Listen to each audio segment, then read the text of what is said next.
Nilly. I'm good. Help me with him.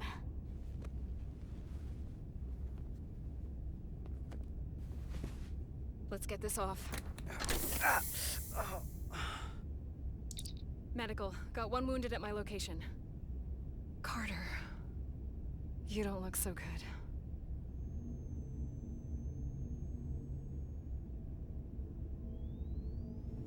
You gotta be more careful. I just got here. I'm not ready to see you two get blown to space dust just yet.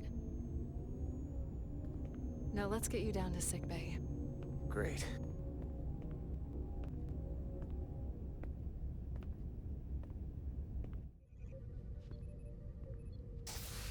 Status report. The repair crew made it inside. EPS flow is back to nominal levels. The SIF is back up. How does this affect mission readiness, Mr. Ermot? Releasing the docking clamps using hull polarity minimized damage to the Resolute. We'll have some last-minute repairs to make, but if we reapportion some of the staff, we can make our departure on time. As of now, however, we are successfully moored to the station. Good to hear. Send updates to my ready room. Commander Rydek, with me.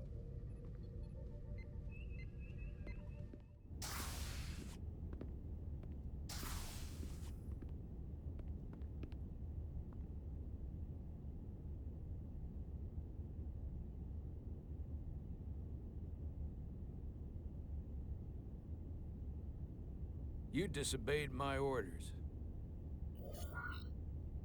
Well?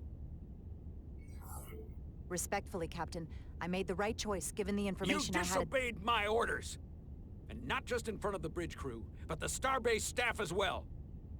That's going to get around. My name's already tarnished around the fleet. But what is it going to do to my credibility on this ship? From the top to the bottom. Bridge to lower decks. Maybe I shouldn't have disobeyed a direct order, but you were wrong. You weren't on board, and you didn't have all the information. So I made the right decision for the ship. If you're worried about your credibility, put your ego aside and trust your crew. Trust me. You might have won some fans on the bridge with that stunt, but not everyone. Lieutenant Commander Chovak has already bent my ear. I'm sure he doesn't take it personally. He'll get over it in time. Mr. Chovak is more complicated than he would want to admit. I guess we all are. And, if I'm being honest, I'm not sure what I would have done in the moment either. You never really know if you weren't in those shoes. So, let's just boil it down to, you did what you had to. Thank you for understanding, sir. I'm sure no one knows the burden of command as well as you do. I'm sure you will, someday. Despite it all, we got our final Starfleet clearance to depart. So if you'll fetch Mr. Ermot, we'll knock out the final details of any outstanding repairs, and we'll set out for Otari. Yes, sir.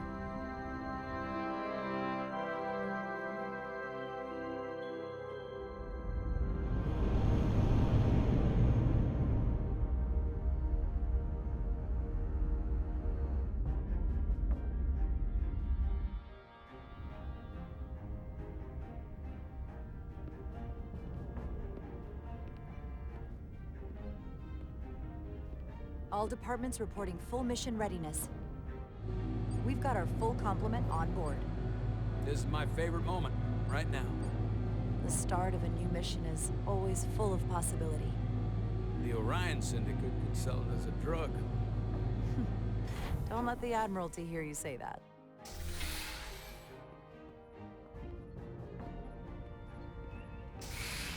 Captain on the bridge. Sit. Sit, everyone. You all know, I'm not big on speeches. We're embarking on the first mission since our refit. Let's make it a good one. Disengage docking clamps.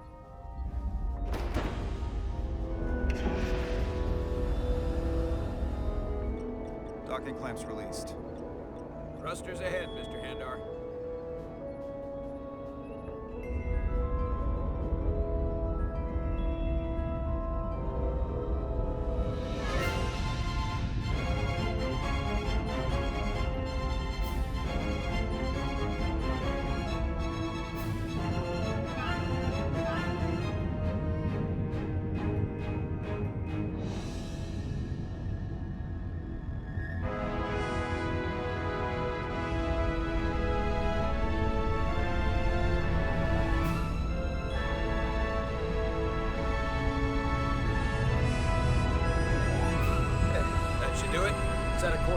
Atari system. Prepare to go to Warp 8. Aye, Captain. You know what? You take this one. Me?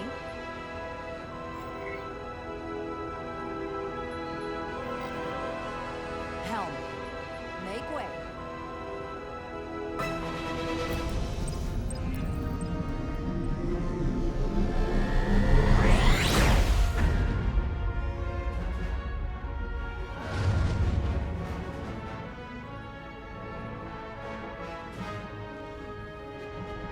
Make way.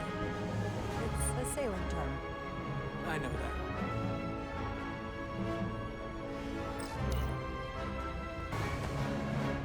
Easy. Thank you. I'm fine. Really, You don't look so good.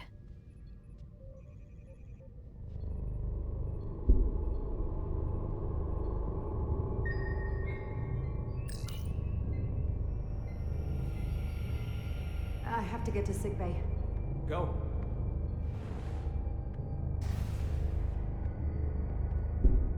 Commander, help me get her inside.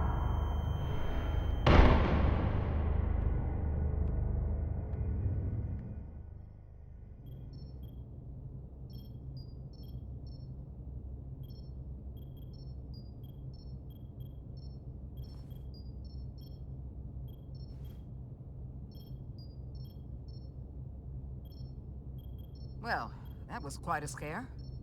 A few minutes more and it would have been one of the shortest tenures on record for a first officer. Is that the engineer that was out on the hull? That storm did a real number on him, but he'll live.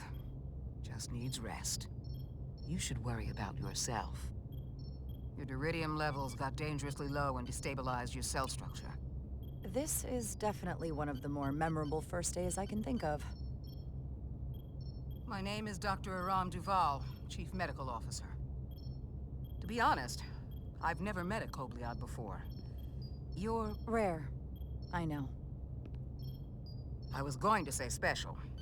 Your people's numbers have dwindled, despite the Federation's efforts to find a more readily available alternative to the duridium you need to survive. Yet you joined Starfleet, and managed to thrive. I imagine the responsibility must be overwhelming. Maybe even a burden at times. I know what it means. And I know the responsibility that comes with it. But I can't be anything more than who I am. And if someone has a problem with that, or expects something else, then that's their problem, not mine. That's exactly right. And don't worry, I won't treat you like a science experiment. I just do the science and leave the experiments to Solano. You don't agree with his methods? I don't agree with his definition of acceptable risks. Not when the lives of your crew are at stake. My professional opinion is that the accident took a toll. More than he's willing to admit. He's overstressed, operating in the pressure cooker of his own mind. Which is never a good headspace when the lives of your crew are at stake. What concerns me is that now he's even further away from the thing he's been chasing his entire career. Breakthrough discovery. The major innovation. Something he can put his name on. But the more the time passes and the further out of reach it gets, the more risk he'll be willing to take. People become blinded by their own ambition. I hear you. But that's my job, isn't it? To make sure that doesn't happen. And we don't lose sight of the bigger picture. Which is exactly why I'm so glad you're here. We need you now more than ever. And I have to give you credit for what happened on the bridge. It took guts to defy a direct order. Huh. I guess word travels fast around here. It's a small ship. And everyone's curious about the new XO. Fortunately, your cell structure's almost completely stabilized. And I'll spare us both the lecture, but I do feel it's my responsibility to remind you, without regular infusions of duridium, you will not live. It's as simple as that. Understood. Then, my work here is done.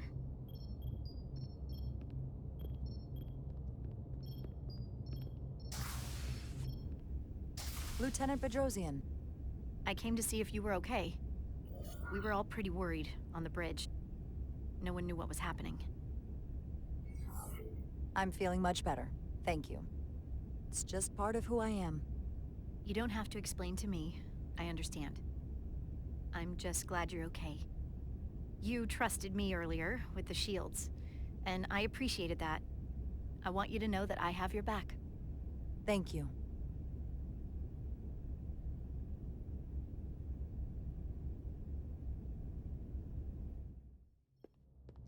Now, Carter, the emissions that gave you that burn are quite unusual, like everything else that goes with this storm. That's the combination of hyronolin and lectrazine to counter the radiation effects. That should help speed your healing. She's come by a couple of times to see you already. Be brief. It's good to see you awake again. I was starting to get worried. Not that you aren't in good hands with Dr. Duvall. Ah, come on. You know you can't get rid of me that easy. Don't push me, Diaz. You do not want to see me try. No, nope. I am not getting on your bad side. I am a formidable enemy. Millie was looking in on you too, by the way. But since it's just us right now, I had a chance to think about this while I was away. And I thought it was important that I just come out and tell you, instead of tiptoeing around it. Now, this is just a guess, but you like me. Is that what this is? How'd you know? Must have been pretty obvious. Which is funny because kinda came out of nowhere for me at first. Well, you know, I was hoping. I guess that makes this a little easier to say. We've been really good friends for a long time. I want to see if there's more between us than just being friends. Are you sure about this? They're my feelings. Of course I'm sure. Well, I just mean, seeing me in here, after we almost got killed out on the hull. I felt this way before that, Carter. I like you. And I think there could be something more for us. So, what do you say? I like you too, Miranda. And I'd like to see where this goes. Good. I was really hoping you'd say that. Sorry to interrupt, but the patient needs to rest if he wants to get back to his old self. Of course. I'll see you again soon.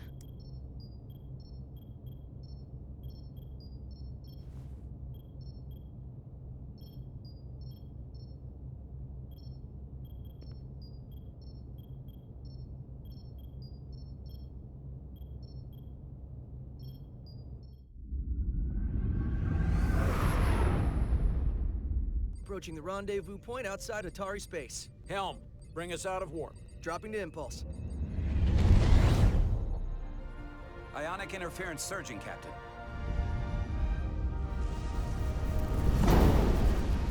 Shield integrity holding. We can take it.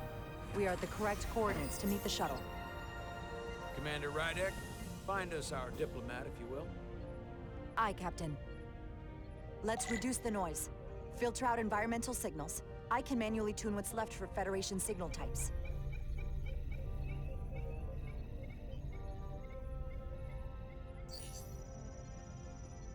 I've located the shuttle. Opening comms. On screen. Shuttle to Resolute. Shuttle to Resolute. Debris field. Lost maneuvering.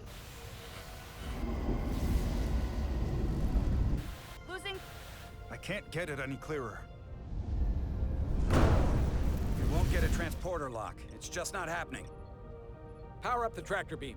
We'll pull them directly into the docking bay.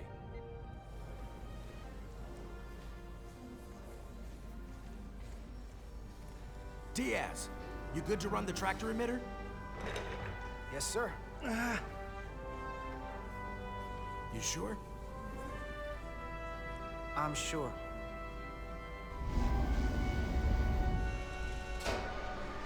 Come on, Diaz. First thing, lock onto the shuttle and stabilize the rotation.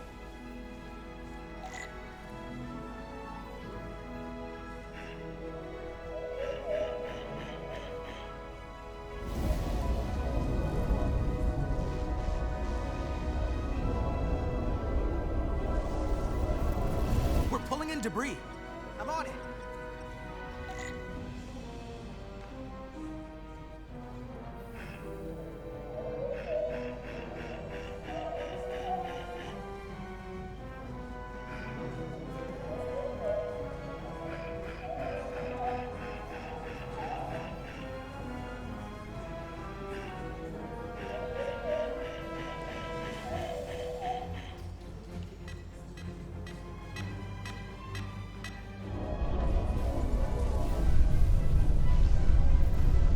That's gonna take out the shuttle. Thea's the bridge. There's a large piece of debris headed for the shuttle. The tractor beam can't handle it. Can our shields take it? I believe so. Commander Ryder, plot an intercept course. On it.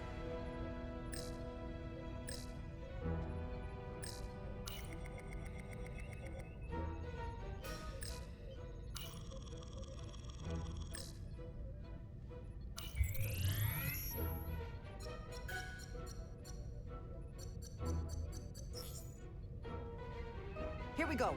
Maneuvering thrusters bearing 53 Mark 17, 200 meters on an intercept course. Maneuvering.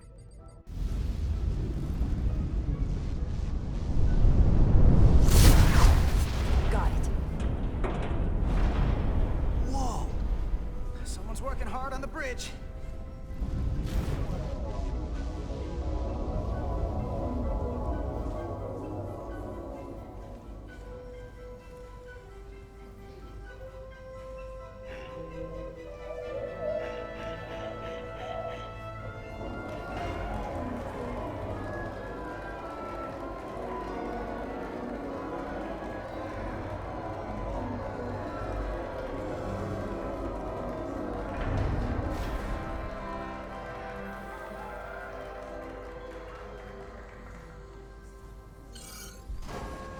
We got the shuttlecraft on board. Good job. We're on our way down to meet them.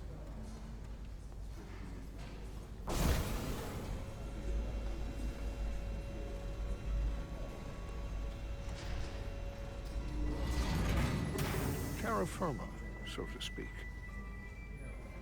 Ambassador Spock.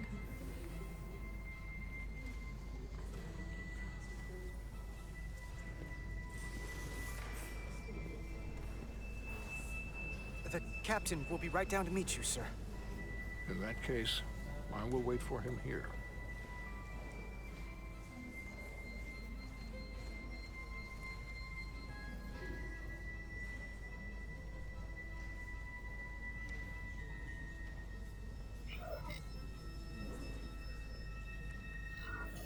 Apologies for the landing, Ambassador. I was operating the tractor beam, sir. I take responsibility. Our arrival was the smoothest part of our journey. Your artistry with a tractor beam is commendable. We thought we were prepared for our arrival in Otari space, but it is evident my craft was not sufficiently robust for such intense ionic activity. The storm has been pretty intense. There was an element that was most unusual. Before you came to our aid, our maneuvering thrusters and impulse engines were rendered inoperable. So we attempted a short traversal at warp speed, only to find that we could not achieve warp at all, even though our diagnostics computer showed no faults or anomalies. What do you make of that? When all indications say that warp speed is possible, but in practice, we find it is not. Well, this storm is one of the strangest phenomena we've ever encountered. It's disrupted other systems. Who knows what it might do to a warp drive? Yes, it would seem further investigation is called for. Take readings, run some additional diagnostic checks, and we'll get to the bottom of this. Quite logical. Petty Officer... Carter Diaz. Sir. Thank you. Ambassador Spock, Excuse me. I'm honored to have you aboard. I'd like to get right to it. We're already behind.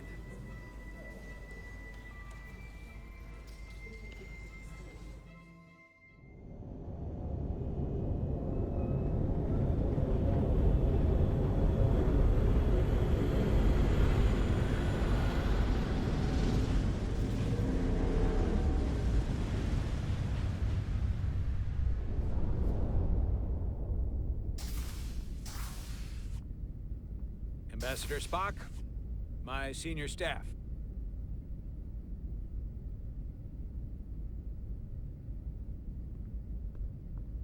It's not every day that a captain gets to welcome a Starfleet legend aboard. You flatter me, Captain Solano. But legend implies the past tense, whereas I am very much focused on our present circumstances. I didn't mean to suggest you were stuck in the past. You're right, Ambassador. Not the most diplomatic choice of words. You are a legend, Ambassador. There's not an officer in Starfleet that doesn't know of your career. I would never assume that to be the case. We were hoping you could fill us in on the details. We got the basics from Starfleet. Two formerly peaceful neighbors are now on the brink of war. Indeed, and the tension between them grows fiercer by the hour.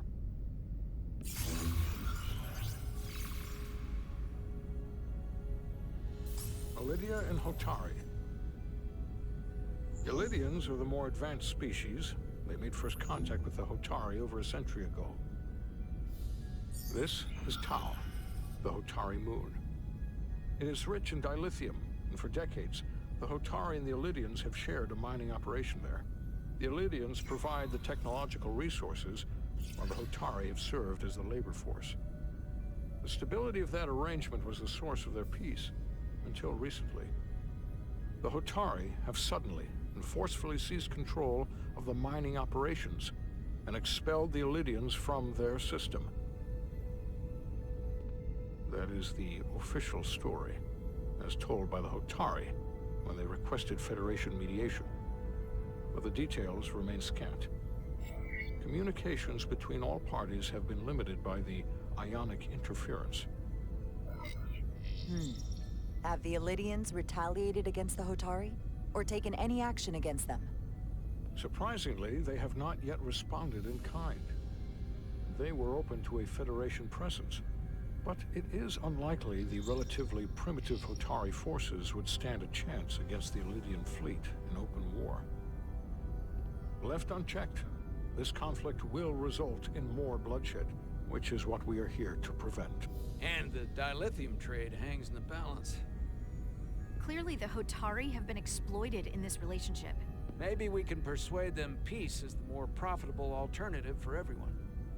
They both profited from the mines. And for the Hotari, something is better than nothing. Peace is our objective, after all. If we could convince them, it would restore the peace. But we would need the Hotari to accept a difficult compromise. Made all the more difficult by the emotions flaring on both sides, no doubt. Neither the Illydians or the Hotari are members of the Federation, so we can't make them do anything. There is an additional complicating factor I should mention. In the past, the Federation has relied on the Illydians as a source of dilithium. That certainly changes things. Federation sources its dilithium from a lot of places. Yeah, and this is one of them. We could use that as leverage with the Illydians. They'll want the Federation to continue buying from them. There might be something to that, Commander. Putting that on the table could make the Hotari more hostile. Given the Federation's involvement in the Illydium dilithium trade, Captain Solano and I must make every effort to appear neutral in these negotiations. What worries me is if this whole thing unravels, and we're at the mercy of the storm at less than full strength. We can't let it come to that. Considering what the Ion Storm has done to our ship, and the Ambassador's shuttle, we have to assume the Illydian fleet has had problems with it as well. This recent surge in the energy disturbance temporarily levels the playing field. Commander Westbrook is correct. The energy anomalies around the Hotari systems have been noted in the past. But they have never been observed on the orders of magnitude we have seen in recent weeks. That may answer why the Hotari were able to strike back after so long.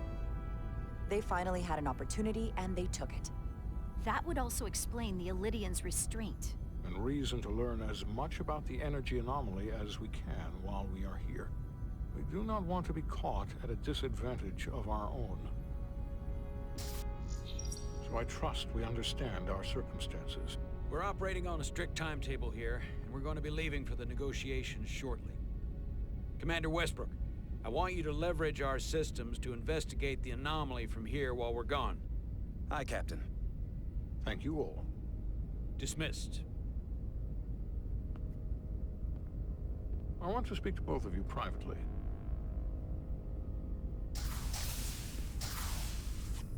Ambassador Spock, I'd like to make a formal introduction. My first officer, Commander Jara Rydek. Commander, as you are aware, there are limits to what Captain Solano and I can do in our official capacity as representatives of the Federation. But someone in an unofficial capacity, your first officer, for example, would not be bound by those restrictions. Commander Rydek could ingratiate herself to certain parties behind the scenes, where they may be more candid in revealing information that could lead to a resolution. She certainly knows how to say the right things. At least when she wants to. It would be unconventional. I'm perfectly happy to work outside the lines. And by extension, you will be doing your duty, Commander. Just not too far outside the lines. Well, I hope Commander Rydek will have more luck finding out what really happened than we will through official diplomatic channels. The fate of the negotiations, the interests of the Federation, and the prospect for peace may very well depend on it.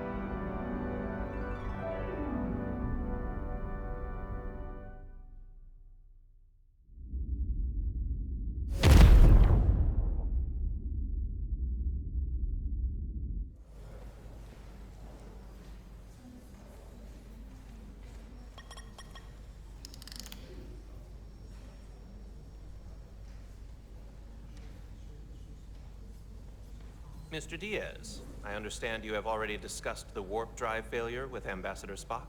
I have. It is imperative that the Ambassador's shuttle be flight ready. I need you both to ascertain the root cause of the system failures he encountered. I'm surprised, Commander. I thought you would have wanted to work on Ambassador Spock's shuttle yourself. I respect the Ambassador and his many accomplishments, but I do not derive any satisfaction from interacting with his shuttle as if it were somehow transubstantiated through its association with him. Especially when I have the entirety of this starship to concern myself with. I am not the chief engineer of this shuttlecraft. The Ambassador asked me to take a look, and I'm ready to crack this thing open. Good. You could learn from Mr. Diaz's focus. I'll take notes. Then I will leave you to it. Make note of any abnormalities in your report. Carry on. It seems like he's warming up to us. Yeah. Even Chobok has to look at that face and know you've earned some real respect. And I have to admit that I owe you one. You were right to make me go first. I don't know what I was thinking. Yeah, I did pretty great out there. So don't you forget it. I have a feeling you won't let me forget it. I'm not gonna have to do a damn thing to remind you. Come on. Let's get to the bottom of this.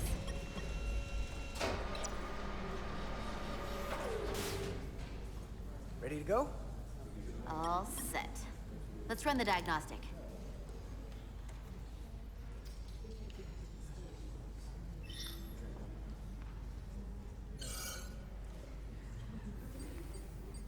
So, I know about your talk with Miranda. You do? She sent me a Priority 1 dispatch right after your conversation. I'm happy for you. Both of you. Thanks. But I'm only going to tell you this once. Don't screw this up. Because I would be very unhappy if you tried this out and then, I don't know, 6 weeks or 6 days later, I have to start splitting holidays between the two of you.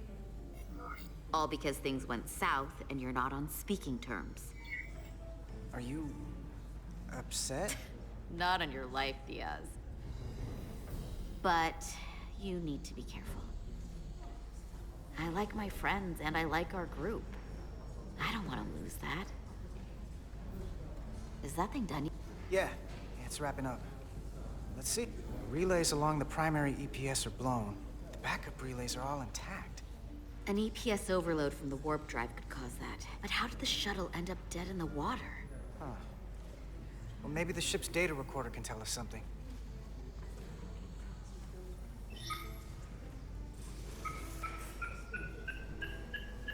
Here. They were only about 8 minutes from their plotted warp point. No faults, just those warnings. What are they?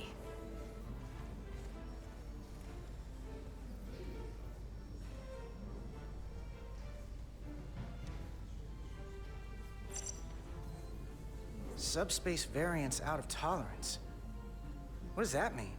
It means the main navigation array lost sight of space somehow. Will the array going offline cause that? Yes, but it should have also thrown a fault code. The warp field became inverted suddenly. I've seen this happen when the center warp coil cracks. A cracked warp coil throws a fault code. Still, we should take a look. There was a complete warp cascade failure. Wow. They're lucky the shuttle didn't turn inside out. Makes me think the computer panicked on the warp field equation.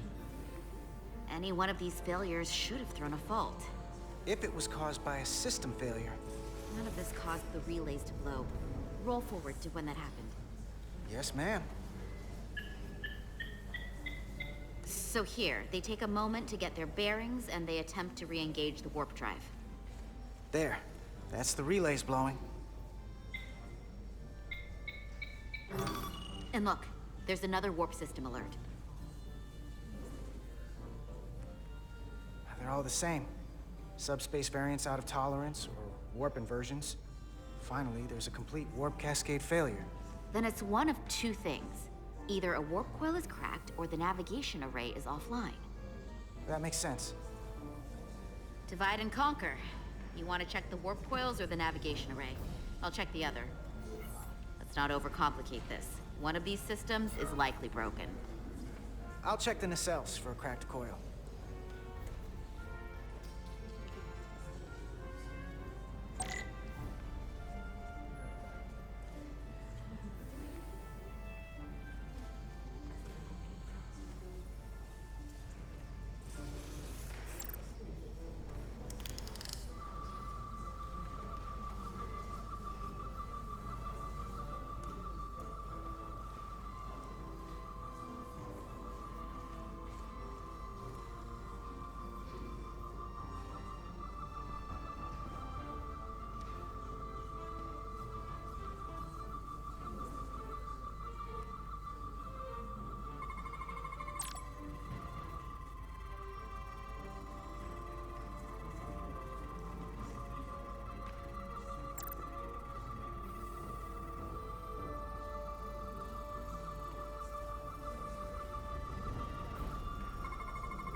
I checked every coil on the port nacelle for imbalances.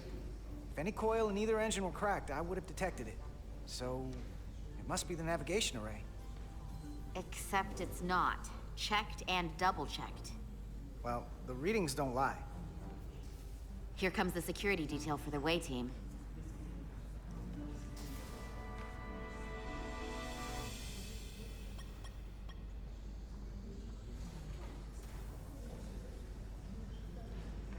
Hey. I'm not here. We're escorting the negotiating team to the surface as soon as they come down from the bridge. I don't want to interrupt some important work. I was just hoping to see you before I go. The captain and the others will be here any minute now. Should be an interesting ride down to the surface. Come on, I'm never too busy to make time for you. That's not true. No. But I am glad you came by. Now that's more accurate.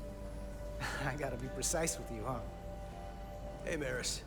Aren't these those button pushers you're always hanging out with? And you're the phaser jockeys we always beat in Parisi squares, right? All aboard for Hotari. That another one of the captain's railroad things? Gotta be. I just usually zone out by the time he gets to the whole, steam engines were the warp drives of their day part. Catch y'all later. You don't want to miss your train. I do have to go.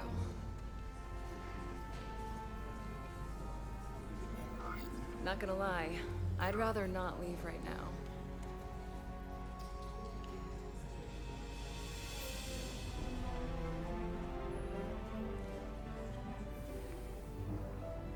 That was nice. Yeah, it was. Save some of that for when I get back. We've got a deal.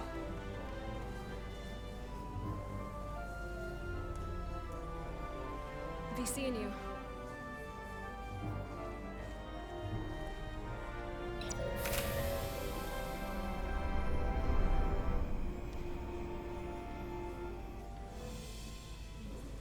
Salar Diaz.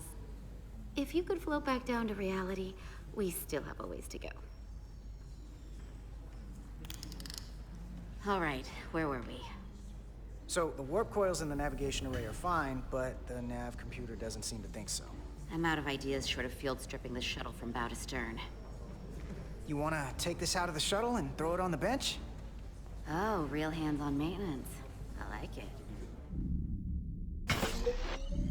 Okay, the nav computer is patched into the ship. The ship's computer can double-check our work. If the shuttle's nav computer is putting out false data, we'll know it. Let's run through the shuttle's logs again. Running now.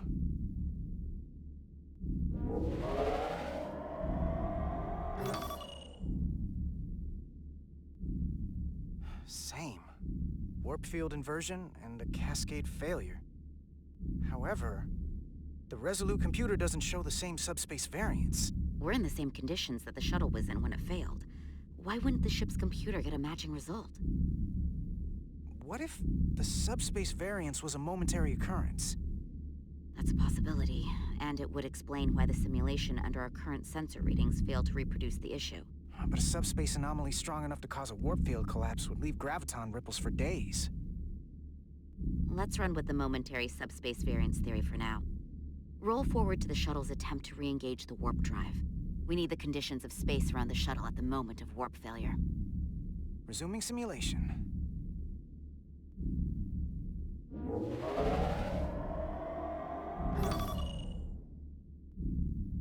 Error in warp field calculation. Cochrane formula variables are out of range. That right there. Take the shuttle sensor data from that moment. Computer, why did the warp field calculation fail?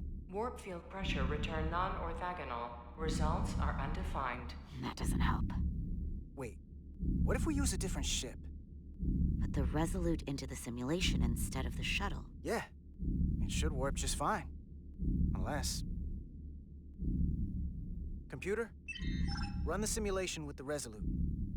Resolute simulated. Computer, give me manual control on the warp power. Static field intensity, warp 1.1. 1.2. 3. Warp pressure is destabilizing. Error in warp field calculation. The warp drive has experienced a system-wide cascade failure.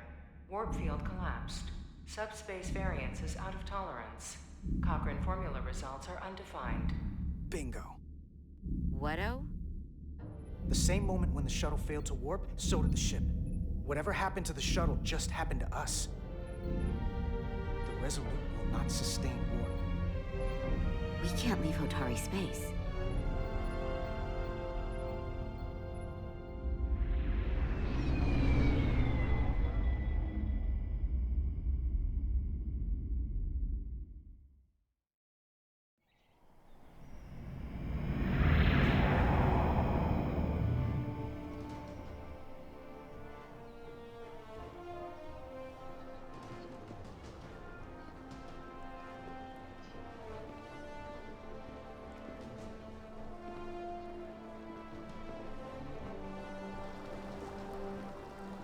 Ambassador Spock, Captain Solano. Welcome to Hotari. We are honored you've come. My name is Tylos Altaris, Minister of Diplomatic Affairs. The honor is ours, and this is Commander Jara Rydick, first officer aboard the USS Resolute.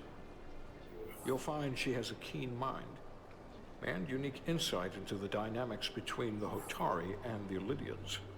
We are honored to be here, as representatives of the Federation. I'm so glad. These must be the representatives of the mighty Federation.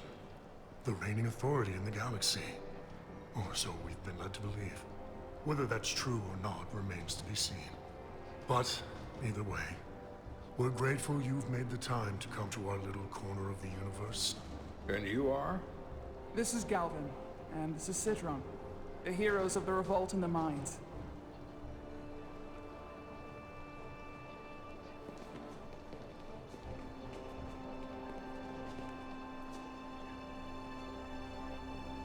Let's hope this is the last time we ever have to come here. If you'll excuse me.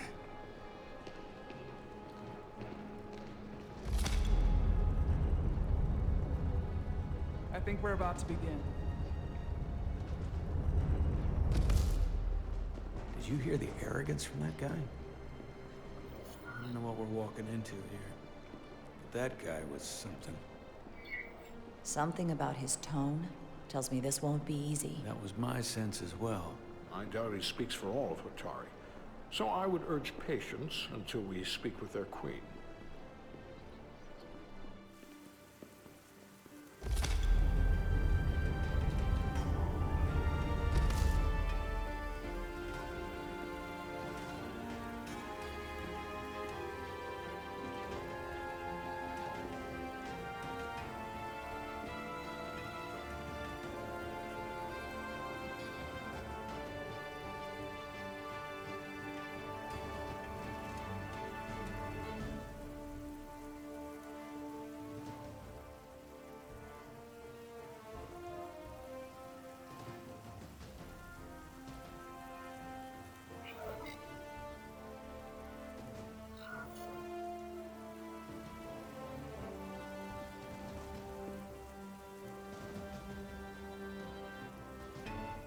Ambassador Spock, welcome to Holtari Prime.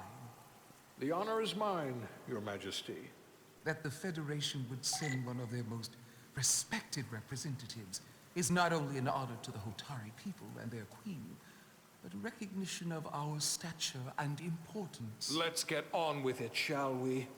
With all due respect to the Federation and their ambassador, they have no authority here. We are not members of their alliance. We are not subject to their rule, nor yours. We demand the immediate return of all mining operations to Illidian control, as it has been for centuries and will be for centuries more.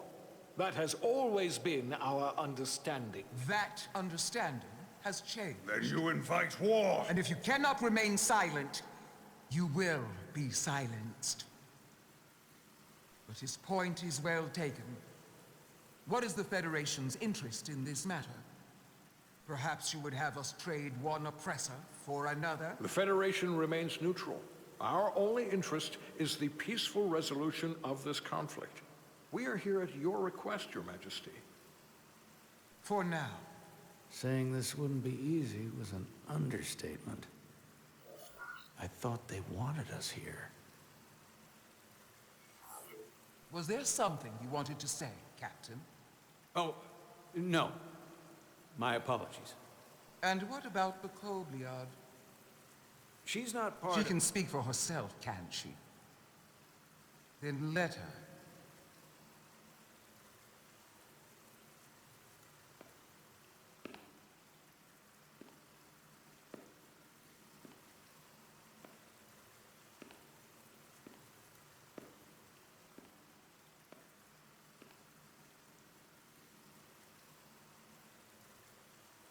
Now then, one should know their place. What you might be somewhere else is not what you are here. Which is standing before a queen.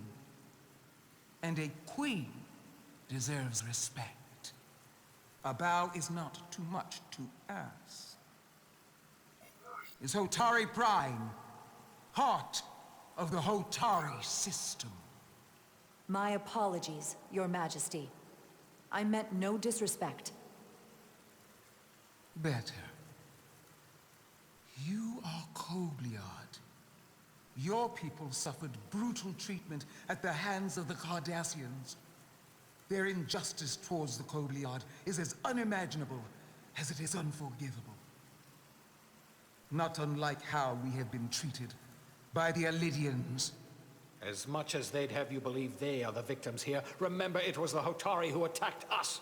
Hundreds of innocent Elidians were slaughtered without mercy in those mines. The blood is on their hands, not ours. Quiet! If after all the Kobliard suffered, you finally had the chance to right that wrong, to get out from under their control, would you take it? Or would you negotiate a peace?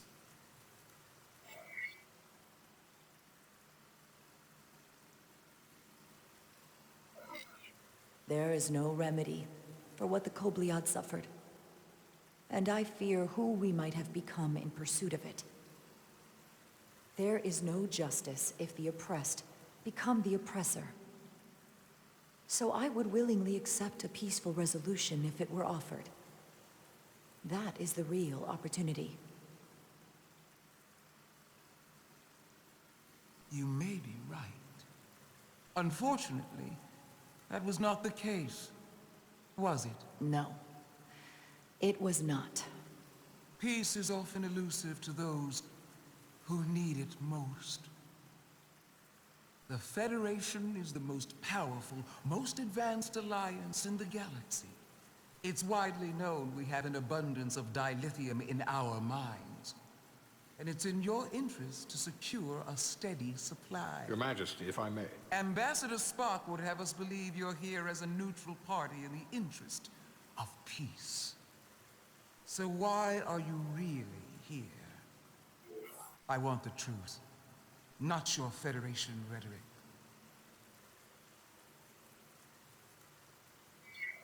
As Ambassador Spock has said, we've come seeking a peaceful resolution to this conflict, and have no interest in your dilithium. I'm not nearly as naive as you must think. The Federation has done business with the Elidians for decades, which makes me question your motives. What they haven't said, but cannot deny, is a simple truth.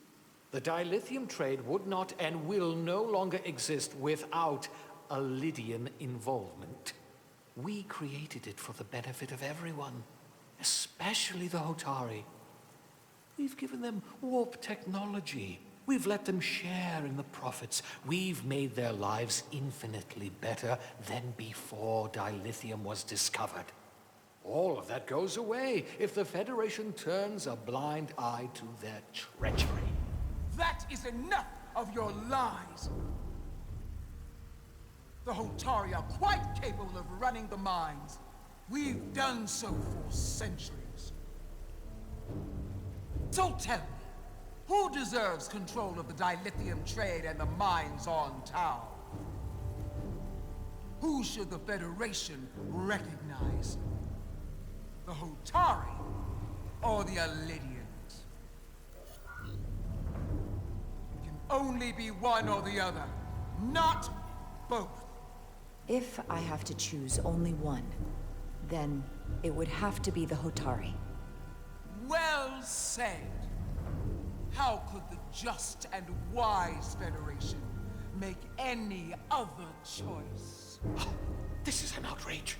The Federation has lost all credibility. The mines are ours. Elidia will not be deterred. We will take back our mines by any means necessary. Then you will see more blood spilled. I am more than willing to address your concerns, Your Majesty. Yours as well, Representative. But I suggest we could have a more productive conversation with a smaller group. Perhaps only the most essential representatives.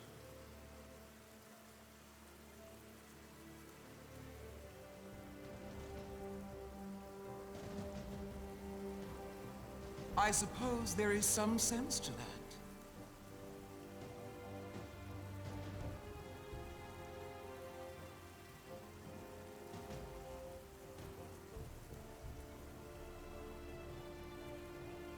I hope we meet again. Commander Jara Rydek, Your Majesty. It's been a pleasure, Commander Rydek.